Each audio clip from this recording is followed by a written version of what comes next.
मी या नगरसेवकांना विनंती करेन, आपलं कार्यालय हे विकास कामावर, हे गरिबांचं या योजना राबवणारं सुद्धा कार्यालय व्हावं.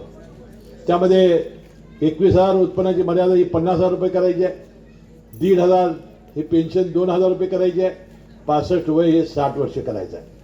त्यानंतर दुसरं, विधी न्याय खात्याचा मंत्री मी झालो आणि बंधुभगिनींनो, या राज्यामध्ये असलेल्या पब्लिक ट्रस्ट ॲक्टखाली नोंदणी झालेल्या धर्मादाय दवाखान्याने गरिबांच्यावर मोफत उपचार करण्याची कायद्याने आवश्यकता होती. 10% कायदा सरकारचा असा होता, शेकडो कोटीच्या सवलती त्यांना दिल्या होत्या.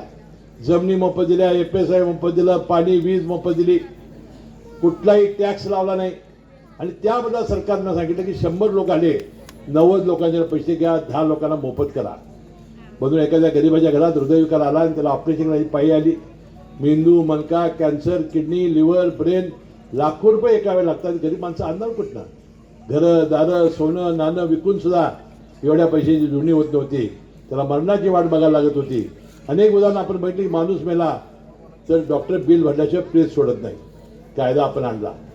हे दवाखाने मोठ्या उद्योगपती आणि मोठ्या डॉक्टर जे होते, शेकडो कोटी सवलती घेऊन हे गरिबांच्यावर जर उपचारच करणार नसतील तर त्यांना 6 महिन्याची तुरुंगवासाची शिक्षा आणि 50,000 रुपये दंड करणारा कायदा या राज्यामध्ये आला आणि लाखो लोकांची ऑपरेशनं ही गरिबांची मोफत व्हायला लागली. परमेश्वराच्या कृपेनं, अंबाबाईच्या कृपेनं तुम्हाला कुणालाही रोग होऊ नये, तुम्हाला ऑपरेशन आणि पाळी येऊ नये मी प्रार्थना करतो.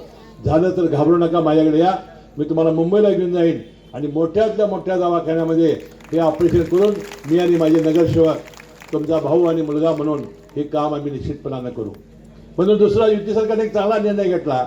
1.5 लाख रुपये महात्मा फुले जीवनदायी जी योजना होती ती आता 5 लाख रुपयाची फडणवीस साहेबांनी केलेली आहे. त्याच्या नरेंद्र मोदी साहेबांचे 5 लाख आयुष्यमान भारत योजना आहे. कोल्हापूर शहरामधील सर्व दवाखान्यामध्ये हे इम्पॅनल्ड दवाखाने आहेत. एखाद्या दवाखान्यानं जर हे गरिबांची करण्यामध्ये कुचराई केली तरी योजना सुद्धा रद्द करण्याची ताकद आमच्या 4 नगरसेवकांच्या अंगामध्ये आहे. आणि बंधुभगिनींनो, वैद्यकीय क्षेत्रामध्ये अतिशय चांगलं काम. आता आपल्याला माहिती आहे की आपल्याजवळ शेंडा पार्क जवळच आहे. तुम्ही कधी गेला की नाही मला माहिती नाही. जवळजवळ 1100 बेडचं हॉस्पिटलचं काम चालू आहे. तिथं शासकीय छत्रपती शाहू महाराज शासकीय महाविद्यालयातलं त्या MBBS आणि MD आणि MS शिकणाऱ्या सगळ्या विद्यार्थ्यांची अतिशय दर्जेदार व्यवस्था आपण ती केलेली आहे. त्यांची सगळी बोर्डिंग बांधलेली आहेत. ऑडिटोरियम आपण केलेलं आहे. त्याशिवाय तिथं स्टडी रूम, एक्झामिनेशन हॉल सगळं पूर्णपणे चकाचक केलेलं आहे. त्याशिवाय CPR आपला जो जुना दवाखाना आपण म्हणतो ते जर बघितल्यानंतर तुम्ही डोळे तुमचे चक्रावून जाल. हाच काय CPR 1885 हा दवाखाना पूर्णपणाने आपण बदलून टाकण्याचा प्रयत्न देवेंद्र फडणवीस साहेबांच्या नेतृत्वाखाली आम्ही करण्याचा प्रयत्न केलेला आहे. म्हणजे वैद्यकीय क्षेत्रात एखाद्या गरीब माणसाला पैसा नाही म्हणून त्याला उपचार मिळाला नाही याचं एकही उदाहरण या पुढच्या काळात तुम्हाला दाखवता येतं. इतकं चांगलं काम करण्याचा प्रयत्न या युती सरकारने या राज्यामध्ये केलेला आहे. बंधुभगिनींनो, कामगार खातं माझ्याकडे आलं. बांधकाम कामगार कल्याण मंडळ स्थापन करण्याचं भाग्य मला लाभलं. बंधुभगिनींनो, राज्य सरकारच्या तिजोरीला एक पैशाला आपण हात लावला नाही. 10 लाख रुपयाच्या खाजगी किंवा सरकारी बांधकामाला 1% सेस कंत्राटदारांना भरायचं. त्यामध्ये रस्ते आले, कालवे आले, धरणं आली, त्यानंतर मेट्रो, रेल्वे. आणि या खात्याचा मंत्री ज्यावेळी मी होतो त्यावेळेस 6,000 कोटी रुपये जमलेले होते. आता 14,000 कोटी रुपये जमलेले आहेत. ते नॅशनल बँकेत ठेवायचं असल्यामुळे 66% व्याज होत आहे. प्रचंड कामं सुरू आहेत. त्याशिवाय महिन्याला तिथे 200-300 कोटी सेस गोळा होतो. एवढ्या रकमेमधून आपण या बांधकाम कामगारांच्या जीवनाच्या कोट कल्याण करणाऱ्या योजना आणल्या. 21 कामगारांचा समावेश त्यामध्ये केला. गवंडी, सुतार, लोहार, प्लंबर, त्यानंतर सेंटरिंगवाला, काच बसवणारा, फॅब्रिकेटर, धरणावर काम करणारा, वाळू करणारा, वीट करणारा, कुंभार, या सगळ्यांना आपण घेतलं. नोंदीत झाल्याबरोबर त्यांना आपण 2 पेट्या दिल्या होत्या. एक संरक्षित आणि अत्यावश्यक साहित्याची. त्यानंतर त्याचं लग्न असेल त्या बंधू किंवा भगिनीचं ही ऑनलाईन आपण योजना सुरू केली. त्यांना 20,000 रुपये लग्नालाही मंडळ देते. त्याची पत्नी जर गरोदर असेल आणि बाळंत होणार असेल तर नैसर्गिक बाळंतपणासाठी 15,000, सिझेरियनसाठी 20,000 हे मंडळ देते. मुलं झाली तर पहिली ते 7वीला 2,500 मला मुलीला, 8वी ते 10वीला 5,000 मला मुलीला, 11वी ते 12वीला 15,000, कॉलेजला 20,000, MBBSला ॲडमिशन घेतली 1,60,000 वर्षाला आणि कुठल्याही डिप्लोमाला ॲडमिशन घेतली की 60,000 वर्षाला एवढी शिष्यवृत्ती हे सरकार देत आहे. बंधूंनो, कोट्यावधी रुपयाची शिष्यवृत्ती या सगळ्या मुलांच्या खात्यावर आज जमा होते.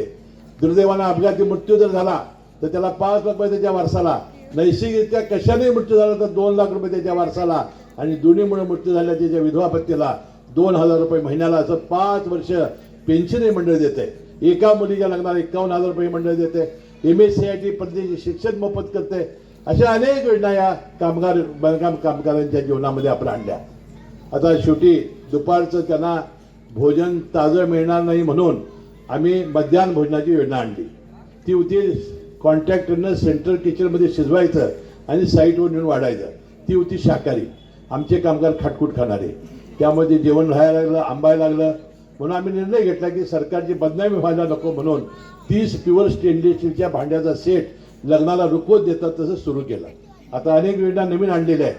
आणि म्हणून हे नोंदीत करणं, या लोकांना शोधणं, या योजना घराघरात पोहोचवणं, त्याच्या चुलीपर्यंत पोहोचवणं, हे सगळं काम आमच्या या नगरसेवकांचं आहे असे मानतो.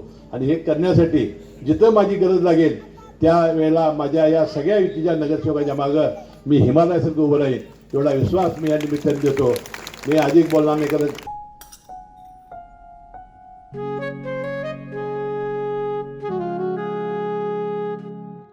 बाबा, आज येताना बासुंदी घेऊन या ना. अगं, कालच आपण आईचा वाढदिवस होता म्हणून आणली होती ना. ऐकलं, गोकुळची बासुंदी पुन्हा खावीशी वाटतेय.